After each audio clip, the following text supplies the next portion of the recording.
want a review being done immediately. The Manitoba Metis Federation is now planning to conduct its own internal investigation into the retired priest charged with indecent assault. Last Friday, Manitoba RCMP said that retired 92-year-old priest Arthur Moss was arrested at his home in Winnipeg and faces charges connected with a historic complaint at the former Fort Alexander Residential School on Sagkeeng First Nation.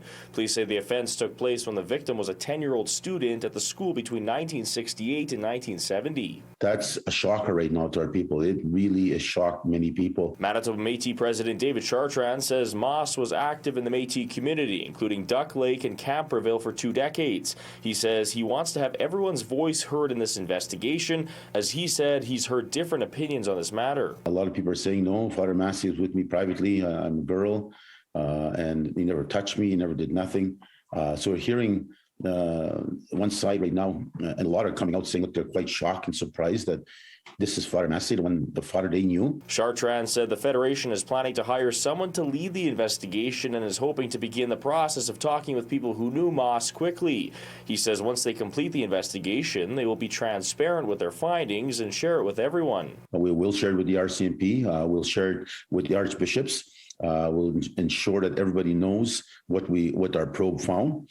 And we want to know, as I said, we want to hear no good, and we also want to know bad.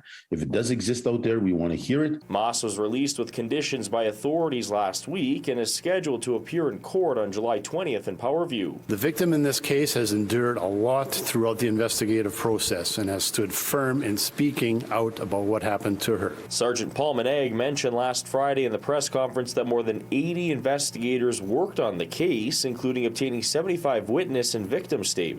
Unfortunately, due to the passage of time, many of the victims are not able to participate in the investigation, whether that be for mental or physical health reasons, or because the victim is now deceased. With Moss spending roughly 2 decades in Red River Métis villages, Chartrand is wanting the voices of the Métis people heard in this process. Let those people speak and give them the place that they can voice their issues and feel safe. In Winnipeg, Alex Karpa, City News.